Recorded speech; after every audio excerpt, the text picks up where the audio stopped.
Hello everyone, good morning, good evening and good night.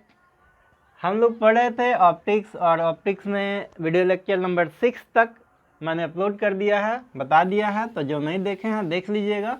और आगे हम लोग पढ़ने वाले हैं लेंस मेकर फार्मूला। आज का हमारा टॉपिक है लेंस मेकर फार्मूला, जो कि बहुत ही इंपॉर्टेंट है, VVI है, एग्जाम पॉइंट ऑफ व्यू से, सेमेस्टर पॉइंट ऑफ व्यू से। और जो बच्चे 2022 में यानी 2022 में बोर्ड एग्जाम इंटरमीडिएट में बैठने जा रहे हैं, उनके लिए भी बहुत इंपॉर्टेंट है। ये हर ईयर, लगभग ईयर ये पूछता है, ये क्वेश्चन है ना, लॉन्ग क्वेश्चन में।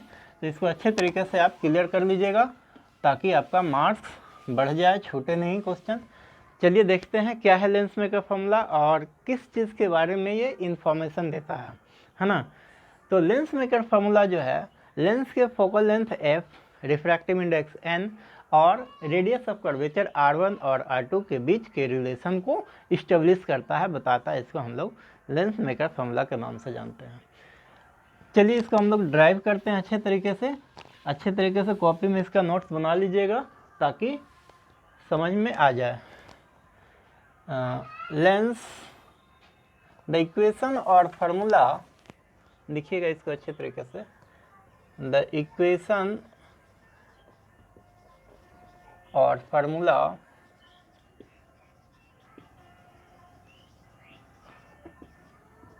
Giving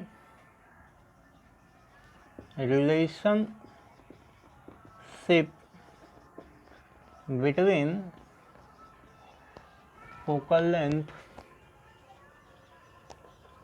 f of a lens, comma, refractive index n of the material of the lens and radius of curvature r1 and r2 of the lens is called lens maker formula। चलिए, मैंने जो अभी बताया उसी को मैंने लिखा है, फिर से समझिए। ये जो फार्मूला है लेंस मेकर फार्मूला, संबंध बताता है, रिलेशनशिप बताता है किसके किसके बीच। Focus length f of a lens, refractive index n of the material of the lens and radius of curvature r1 and r2 of the lens is called lens maker formula. चलिए इसको drive करते हैं, consider कर लेते हैं figure के माध्यम से। फिगर बाद में बनाएंगे, पहले लैंग्वेज लिख लेते हैं। Let us consider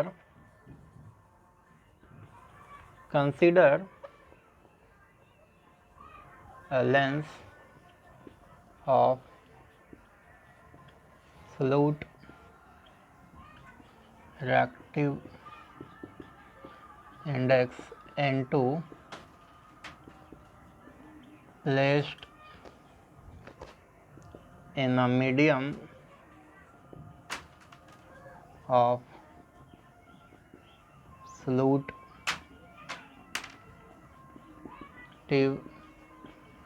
index n1 that is n2 greater than n1, है ना।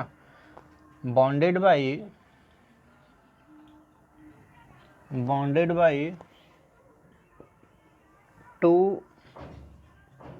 refracting surfaces xp1y and xp2y having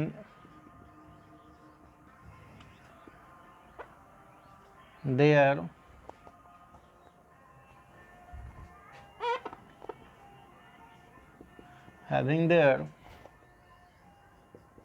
center of feature C1 and C2, comma, radius of curvature small कर दीजिए, curvature R1 and R2 and optical centre C as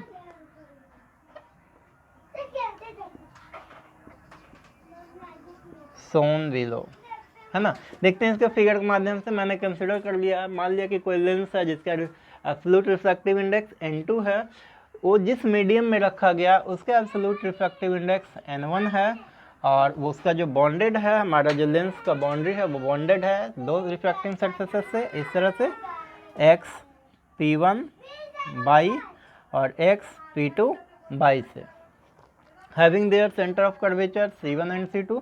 चूँकि lens है तो lens का दो centre of curvature, दो radius और दो फोकल लेंथ होता है, और एक ऑप्टिकल सेंटर होता है। तो radius of curvature R1 and R2 and their optical centre C1 C2 centre of curvature है, R1 R2 radius of curvature. चलिए इसको अच्छे तरीके से फिगर के माध्यम से देखते हैं और इसको समझते हैं, फिर धीरे धीरे ड्राइव करेंगे इसके फॉर्मूला को।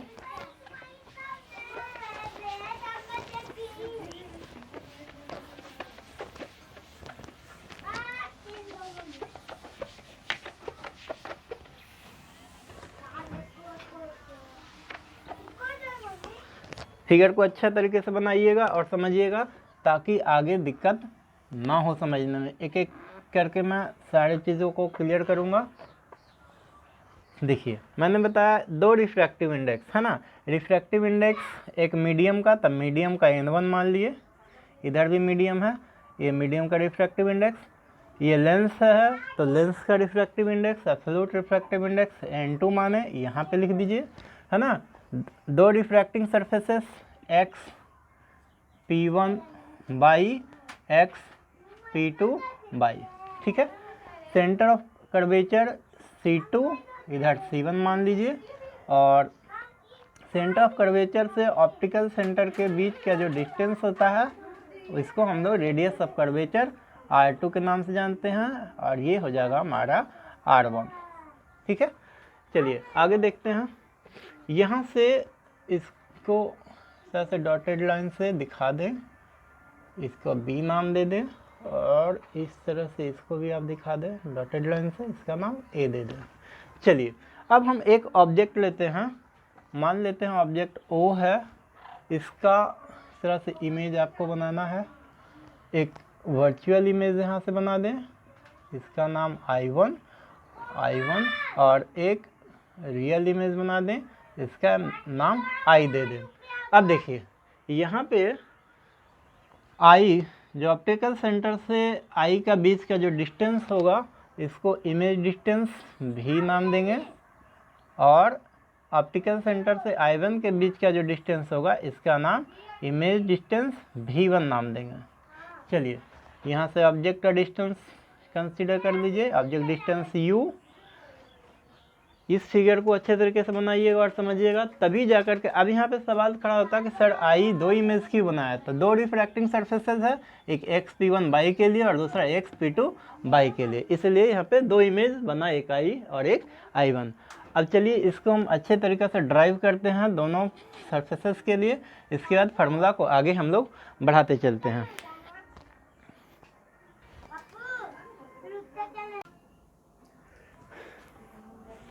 चलिए आगे देखते हैं refraction at surfaces XP1 by, step 1 है ना। इसके बाद हम दोनों XP2 बाई सरफेस के रिफ्रैक्शन के लिए देखेंगे, इसके बाद इसका फाइनल डेरिवेशन कंप्लीट हो जाएगा। तो मान लेते हैं let O be the point object lying in the rare medium on the principal axis, ये हमारा ऑब्जेक्ट है ना। Refracting surfaces XP1 Y, the incident ray OA after, ये हमारा OA है इंसिडेंट रे, ध्यान दीजिएगा ये हमारा OA इंसिडेंट रे है, after refraction at A bent towards the normal.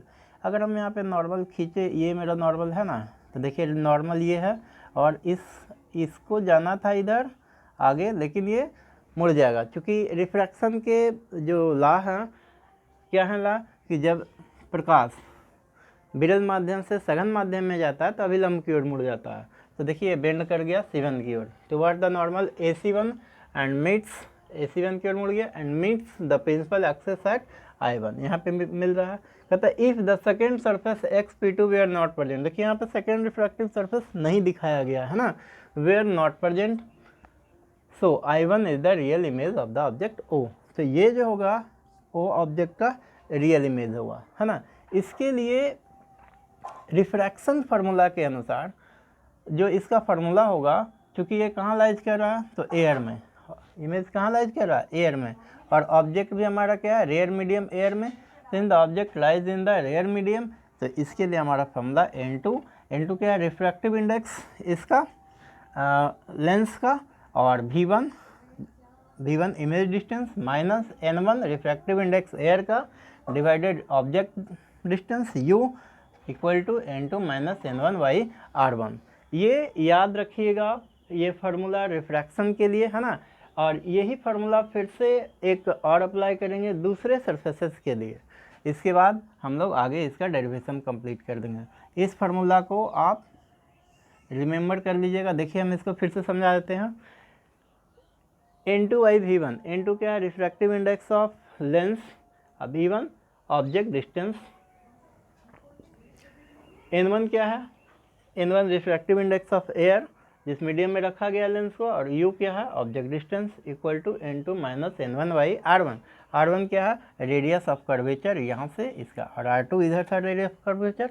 चलिए अब आगे देखते हैं हम लोग refraction at surfaces XP2 by, यानी स्टेप 2 XP2 बाई के लिए रिफ्रैक्शन, इसका फिगर ऐसे बनाएंगे और इसको आगे कंप्लीट करते हैं।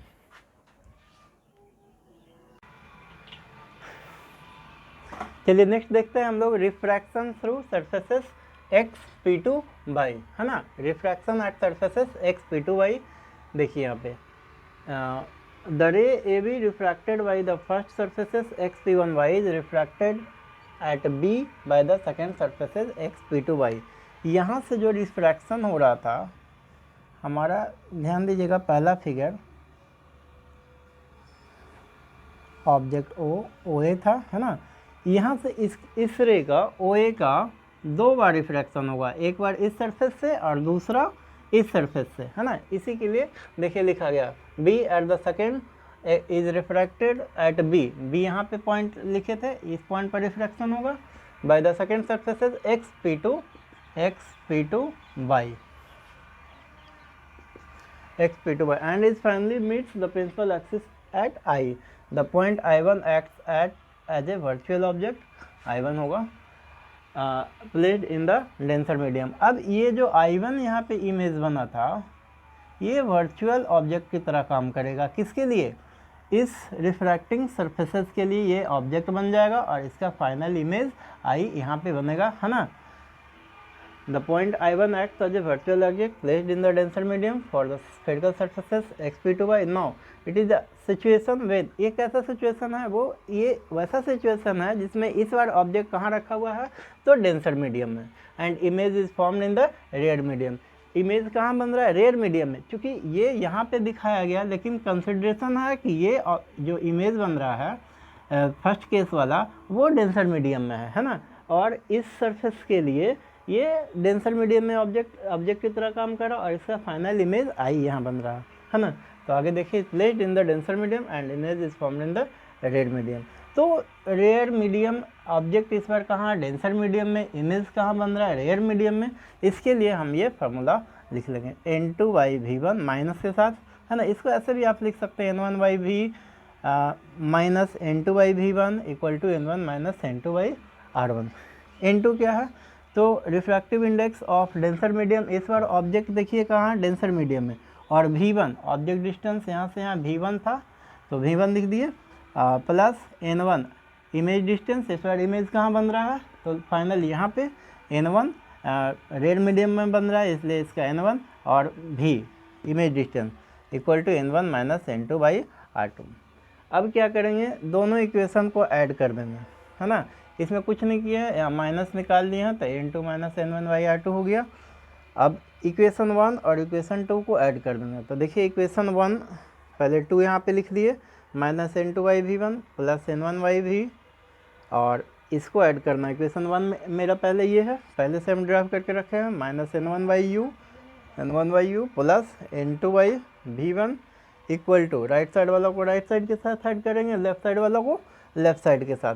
तो देखिए ये इक्वेशन 2 का राइट साइड पोर्शन है, माइनस n2 माइनस n1/r2 और प्लस इसका राइट साइड पोर्शन ऐड कर दूंगा। अब देखिए ये कैंसिल हो गया, n2/v1 प्लस में और n2/v1 माइनस में कैंसिल हो गया। आगे देखिए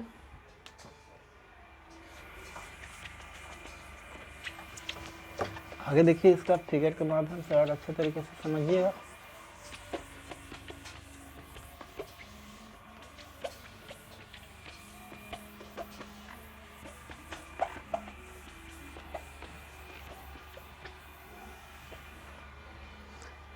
यहाँ पे हमारा बच गया n1/v minus n1/u equal to minus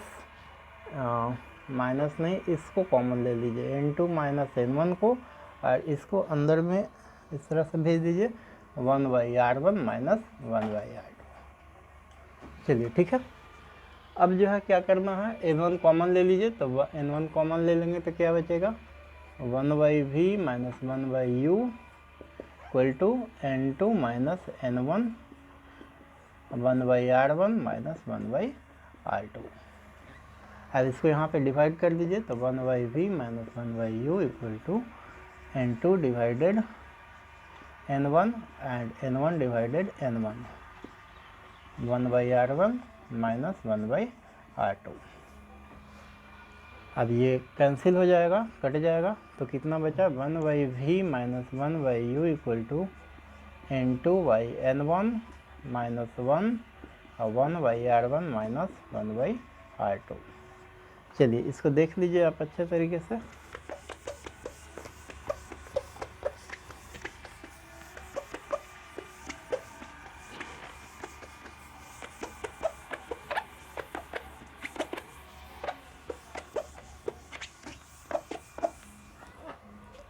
क्या आ गया 1/v माइनस 1/u, है ना। n2/n1 क्या है, तो relative refractive index with respect to air, where n2/n1 is relative refractive index with respect to air and is equal to n, है ना। तो यहाँ पे पुट कर दीजिए 1/v minus 1/u equal to n minus 1 into 1/r1 minus 1/r2। अब देखिए, अब कहता है कि ऑब्जेक्ट कहाँ पे हो, इनफाइनाइट पे। If object is placed at finite, जब निश्चित है कि ऑब्जेक्ट को इनफाइनाइट पे रखेंगे तो इमेज कहाँ बनेगा, इमेज फोकस लेंथ पे बनेगा। Then image formed at focal length f of the lens, तो u इक्वल टू क्या हो जाएगा माइनस इन्फिनाइट, क्योंकि हमेशा कहाँ रखते हैं ऑब्जेक्ट को, इधर रखते हैं, तो इधर माइनस इन्फिनाइट, और v किसके बराबर हो जाएगा f के बराबर। तो यहाँ पे आप चेंज कर दीजिए, तो क्या हो जाएगा 1/f माइनस 1/इन्फिनाइट इक्वल टू n माइनस 1 और 1/r1 माइनस 1/r2। चलिए, और 1/f ये आ गया इक्वेशन। 1/f को हम लोग क्या बोलते हैं, क्योंकि हम लोग जानते हैं, हम लोग क्या जानते हैं 1/v minus 1/u equal to 1/f, और 1/f के जगह पे इतना पुट कर सकते हैं, है ना। तो आ जाएगा हमारा क्या 1/v minus 1/u equal to n minus 1 into 1/r1 minus 1/r2। This is the required lens maker formula, है ना। इसके जगह पे आप इसको पुट कर देंगे 1/f, क्योंकि इतना इक्वल टू 1/f है। This is the required lens maker formula, है ना। ये हमारा lens maker formula 1/v minus 1/u, ये हमारा लेंस फार्मूला है ना। और ये हमारा लेंस मेकर फार्मूला। तो focal length f, refractive index n और रेडियस ऑफ कर्वेचर r1 और r2 के बीच में जो रिलेशन बताता है इसको हम लोग लेंस मेकर फार्मूला के नाम से जानते हैं। तो इसको लिख लीजिए, this is lens maker formula and this one is lens formula. तो ये था हमारा लेंस फार्मूला और लेंस मेकर फार्मूला। तो इस तरह से आगे हम लोग सिलेबस को आगे बढ़ाते चलेंगे। नेक्स्ट टॉपिक है हमारा इंस्ट्रूमेंट, यानी कि ऑप्टिकल इंस्ट्रूमेंट के बारे में पढ़ेंगे, टेलीस्कोप, सिंपल माइक्रोस्कोप, और सिलेबस को इस तरह से ख़त्म करते चलते हैं। तो मिलते हैं नए वीडियो में नए जानकारी के साथ, तब तक के लिए धन्यवाद।